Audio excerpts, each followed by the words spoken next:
"Don't drink that," she whispered. "It's not just juice." Elijah Grant paused, the glass of orange juice inches from his lips.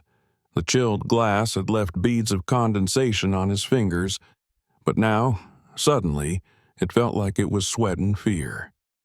He turned slowly and found Amara Lane standing just inside the doorway, small and silent in her oversized lavender hoodie, the sleeves tugged over her palms.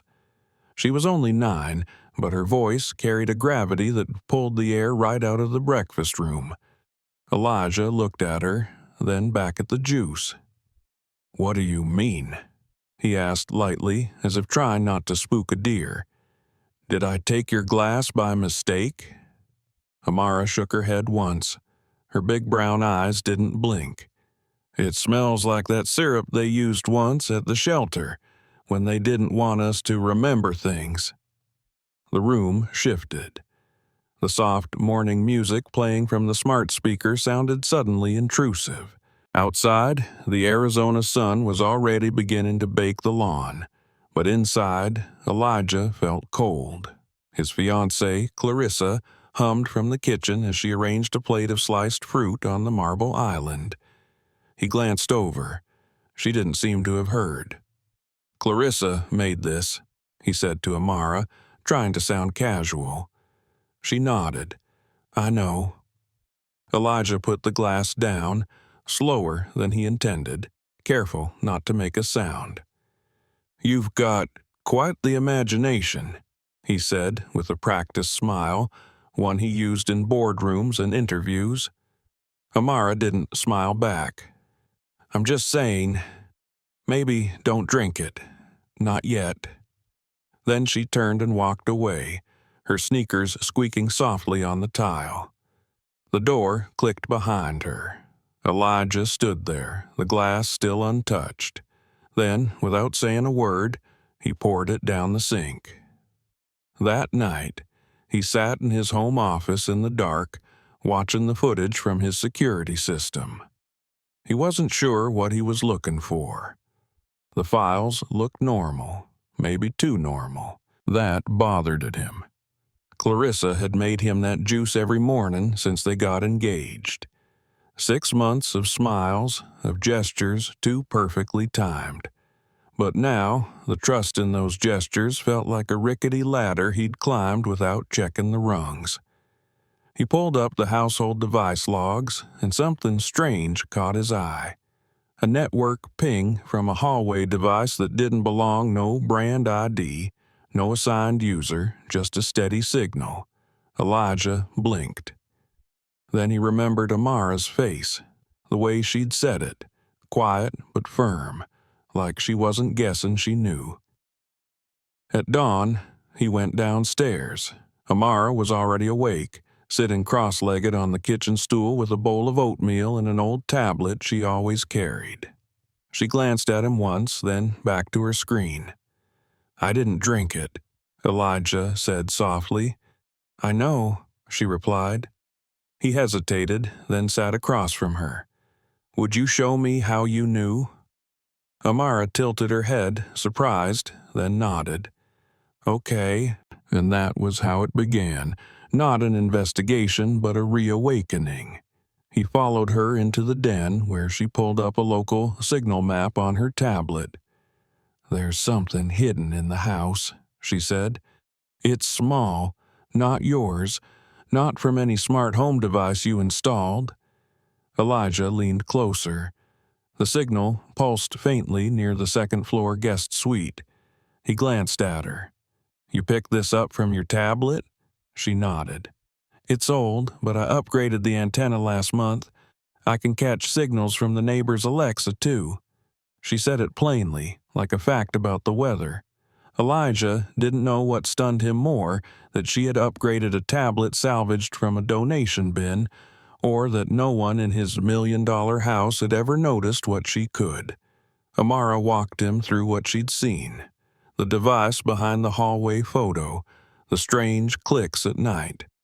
Clarissa's sudden appearances every time he was overwhelmed, distracted. "She always showed up when you needed a smile," Amara said softly. but she was watching more than smiling. Elijah nodded slowly. Outside, the desert sun brightened the garden. Inside, something darker began to come into focus. Trust wasn't just something you gave, it was something you protected. And sometimes it took the smallest voice to remind you when you'd let your guard down. Later that afternoon, Elijah returned from his office with a determined quiet about him. His suit jacket still hung on one shoulder, but his mind was somewhere else entirely. He walked past Clarissa, who stood in the kitchen humming as she squeezed lemons into a glass pitcher. She turned and smiled, her usual effortless warmth wrapping around her voice. "Lemonade today. I thought you needed something refreshing." Elijah paused. "Thanks," he said. "I'll have it later." She tilted her head slightly, as if that answer didn't match the script she'd expected. Amara was upstairs, tucked into the corner of the guest room with her tablet and a sketch pad. The room, once rarely used, had become her haven, and she moved through it with the quiet confidence of someone who had memorized every creak in the floorboards. When Elijah knocked gently, she looked up. "Found anything else?" he asked. She nodded once and tapped the screen. "There's a second signal. This one's buried deeper. It bounces around like it's trying not to be found." Elijah sat down on the edge of the bed, his hands folded tightly. "I need you to be honest with me. Could Clarissa be sending this data somewhere?" Amara didn't hesitate. "Yes, and I think she already did." She tapped again, pulling up a log she had copied that morning. "See this address? It's not local. It's routed through a masked VPN. But when I cross-check the IP trace with your server's history, it matches 3 access points from last week. One of them pulled files from your encrypted drive."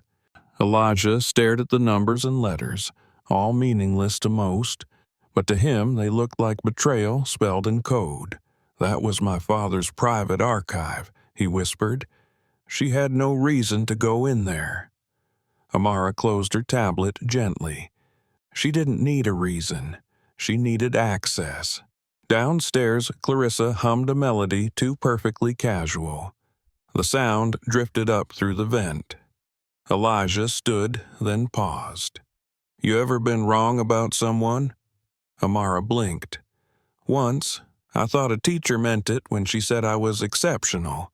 I found out she only said that when reporters visited." Elijah exhaled, a breath wrapped in memory. "Clarissa used to say I reminded her of her favorite poem, steady, strong, unbreakable." Amara stood and faced him. "Even mountains crack. That's why they have fault lines." That night, Elijah waited until Clarissa had fallen asleep before entering his office and turning off the smart lights. The only glow came from the screens of 3 laptops and Amara's tablet, which now displayed a live trace of signal paths moving through the house. "There," she said, pointing to a faint blinking dot. "That's in the walk-in closet, and it's not a signal from a regular device." Elijah moved quickly but silently. In the closet, nestled behind a decorative box labeled Winter Scarves, he found a tiny black disc no bigger than a dime. A listening device, not a cheap one, a professional-grade model. Amara joined him moments later, holding up her tablet to scan the frequency. "It's live," she said, "and someone's still receiving." Elijah stared at it in his palm, fury simmering just under his skin. "She's been listening to every meeting, every late call I've had with legal, with my mother." Amara touched his wrist gently. "She's been building a case, but we can build one too." The next morning, Elijah called an old friend, a cybersecurity analyst named Dr. Lucian Gray, who once helped him with an insider breach 5 years ago. Lucien arrived by noon, tall, sharp-eyed, and smelling faintly of espresso and long nights. "What am I walking into?" he asked. Elijah didn't sugarcoat it.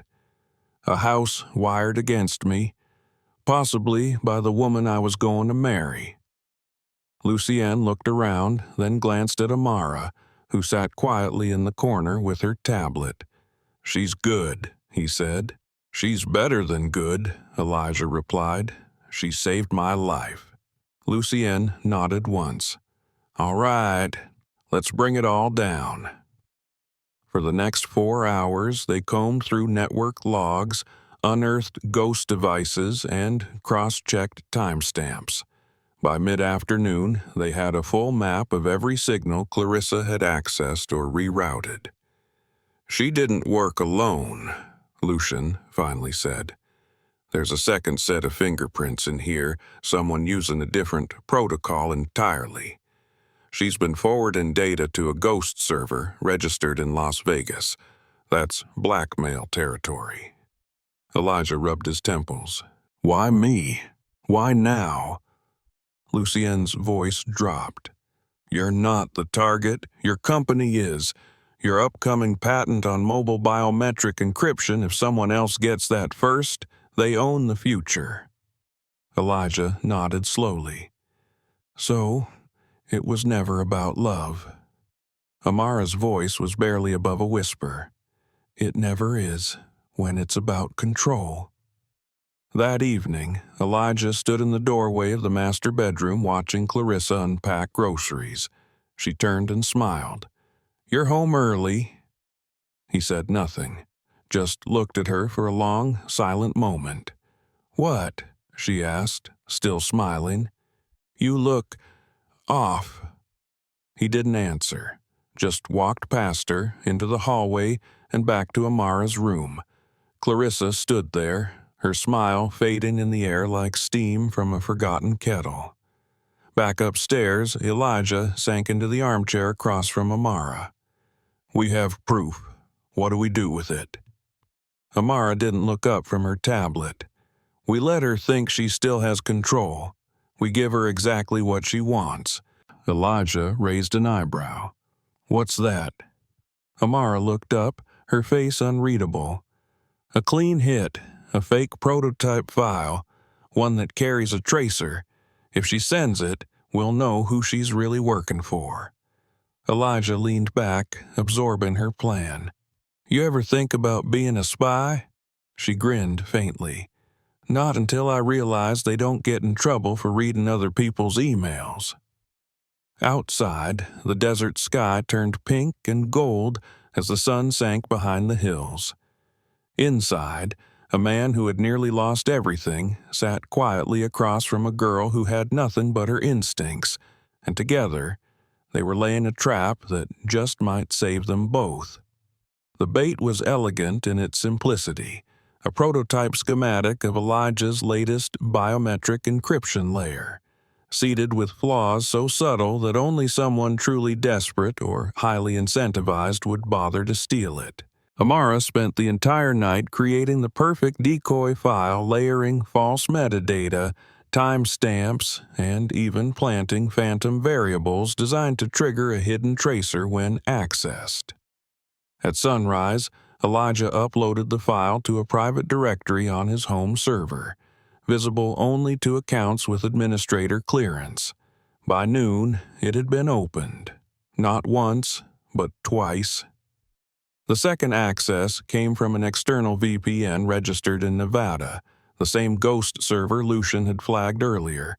Elijah stared at the monitor, his stomach tightening. He didn't want it to be true, but the evidence was now indisputable. Clarissa was stealing from him, and worse, someone else was pulling the strings. Across the room, Amara sat cross-legged on the carpet, finishing her juice and watching him. "She took the bait," she said quietly. "I know." "We're ready then?" He didn't answer immediately. Instead, he stood and walked to the window, watching Clarissa outside in the garden. She was kneeling beside a rosemary bush, her movements slow, graceful, entirely at ease. There was no hint of guilt in her posture, no sign of the storm unraveling beneath her skin. That kind of calm, Elijah thought, came from either innocence or mastery. He turned away. "Tonight," he said, "we confront her tonight." The sun dipped low, casting golden streaks through the house as Elijah set the table for three. Candles were lit. Music played low from the record player in the corner. Everything looked perfect. Clarissa entered wearing a pale green dress and a smile warm enough to disarm suspicion. "You're cooking?" she said with a laugh. "What's the occasion?" "Gratitude," Elijah replied. "For everything." She blinked, then smiled again. "Well, aren't I lucky?"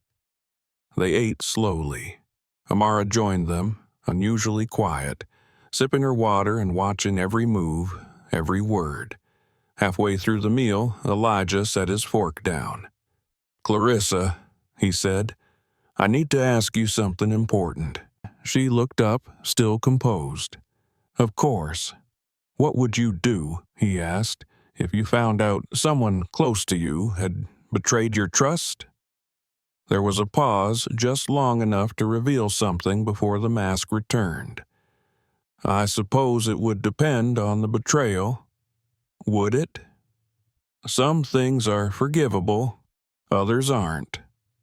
Elijah nodded slowly. "What if it wasn't just about trust, but legacy? Something you built your life on?" Clarissa's expression didn't change, but Amara noticed her fingers tense around the base of her wine glass. "I'd want to understand why," Clarissa said. "People don't usually destroy for fun. They do it because they think they're owed something." Elijah leaned forward slightly. "What do you think they might be owed?" Clarissa's eyes sharpened. A second chance, a chance to be seen. There it was. Not a confession, but something dangerously close. Amara tapped her bracelet twice. A silent signal. Elijah rose. "I want to show you something," he said. "In the office." Clarissa followed him, her heels soft against the floor. Amara trailed a few steps behind. Inside the office, the lights dimmed automatically. Elijah gestured toward the screen. "This is a playback," he said, "of a file that was accessed last night. My prototype." Clarissa folded her arms. "Why are you showing me this?" "Because it was accessed from your device," Elijah replied, "and then transmitted to a server in Nevada." Clarissa didn't move. "That's a serious accusation." "It's not an accusation, it's a fact," Amara said from the doorway. Clarissa turned toward her slowly. "And you think you're the one to make it stick?" "I don't think," Amara replied. "I know." Clarissa looked back at Elijah. "You're taking her word over mine?" Elijah walked to his desk and pulled out a printed report. "Not just her word. We found devices. In the closet, in the study, in my nightstand." Clarissa's face lost a shade of color. "I didn't plant anything," she said, but her voice was no longer steady. "Maybe not. Maybe you're just the delivery system," Elijah said. "But someone is watching. Someone is pulling strings, and you let them in." Clarissa exhaled shakily, brushing hair back from her face. "You don't understand. This isn't just about your little encryption program. It's bigger than you."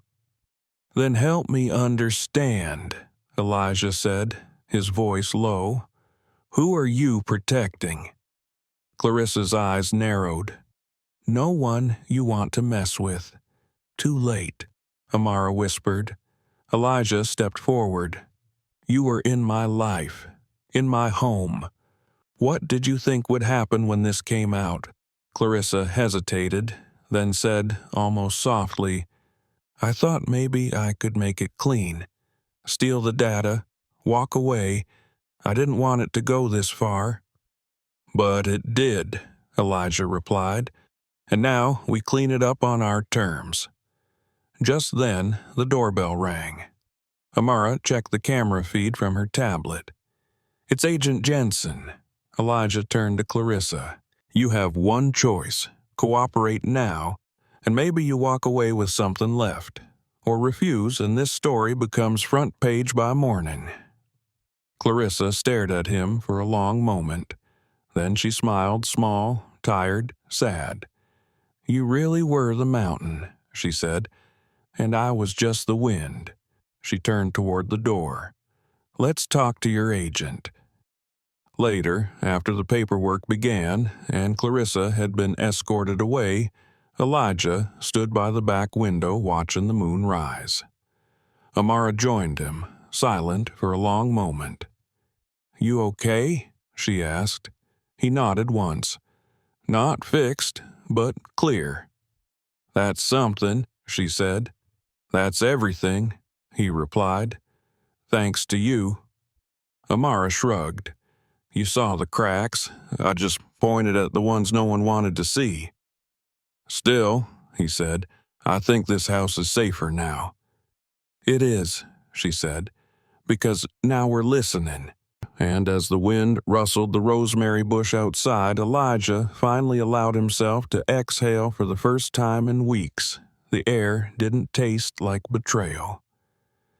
Elijah didn't sleep much after Clarissa left. The house had returned to silence, but it wasn't the comforting kind. It was the type of quiet that wraps around the corners of a room and presses against your chest like fog. Amara spent the night on the couch with her tablet, cross-referencing surveillance files and remote login pings from the past month. She didn't say much, but Elijah noticed the crease in her forehead deepen with every new folder she opened. By dawn, they had a timeline. Every access point, every suspicious file pulled, each one tracing back not just to Clarissa, but to an external source buried behind layers of dummy companies and VPN masks. One name kept popping up: Crown Echo Technologies, a private firm based out of Houston with no employees listed publicly and a string of offshore investors. Elijah made a call, then another. By midday, he was standing in a secure conference room at Jensen's field office while a projector hummed to life behind him. The screen filled with the corporate structure of Crown Echo. At the top, a name neither Elijah nor Amara recognized: Russell Carradine. "Former NSA," Jensen said flatly. "Went private 10 years ago. Started recruiting rogue engineers to build data weapons for high-net clients. We've had our eye on him, but never caught him with his hands on anything direct." Elijah folded his arms. "He has the real prototype, doesn't he?" "He has a version of it," Jensen replied. "But not your decoy. Not the poisoned one. He's got Clarissa's copy, and that means he thinks it's real." Amara tapped her stylus against her leg. "Can we track him?" "Not yet," Jensen said, "but there's chatter. He's planning to present something at the Horizon Forum in Atlanta next week. It's invite only, heavy hitters only. If he unveils a product there with your code in it, we won't be able to put the genie back in the bottle." Elijah's jaw clenched. "Then we stop him before he gets the chance." That night, Elijah stood in his garage, staring at the workbench he'd barely touched in weeks. The blueprints were still pinned to the wall, his tools arranged with obsessive neatness. There had been a time he'd believed precision could protect him, that if he measured life in clean lines and logic, nothing would fall apart. But now he knew better. Trust wasn't built in schematics.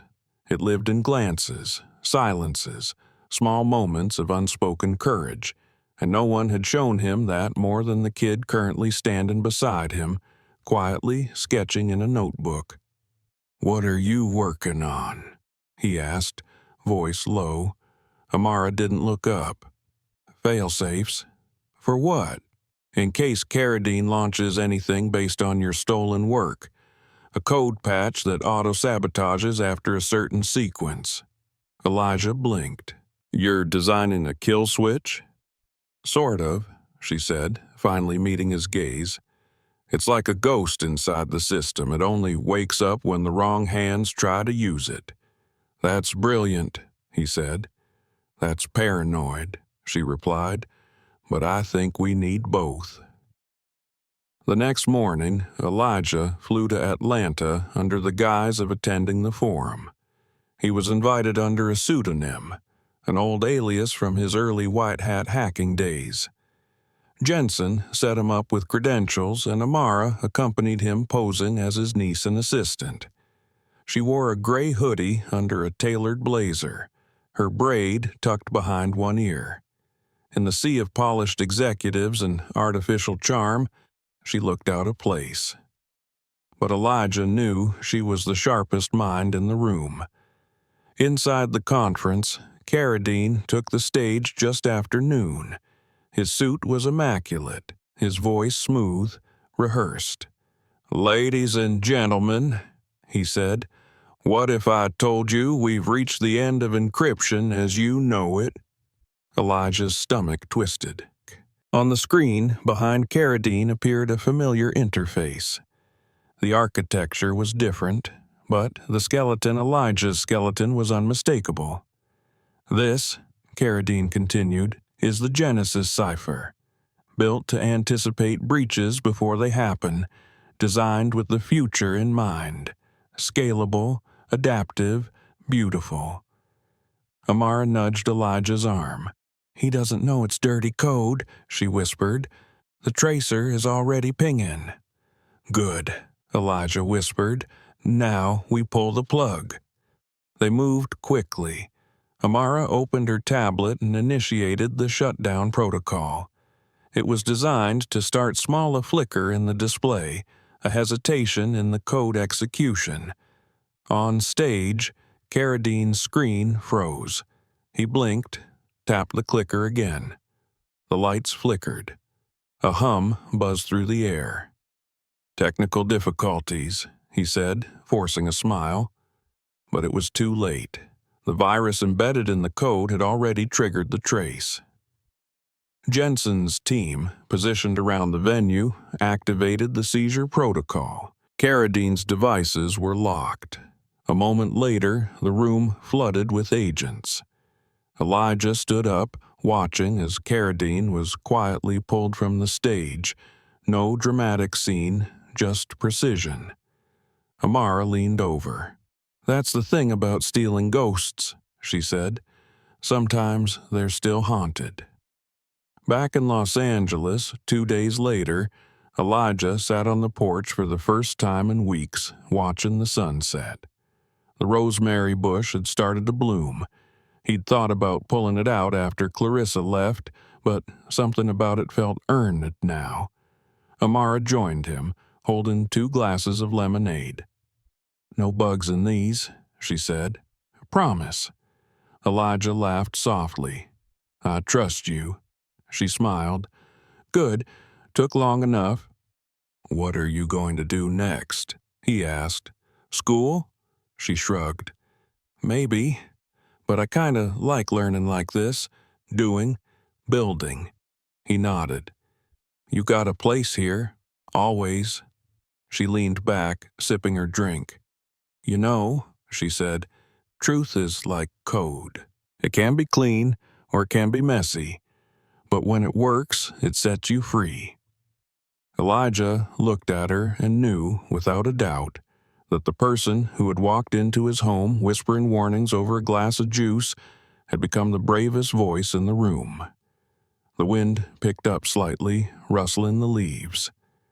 The evening settled, and in the quiet, truth had finally found a home.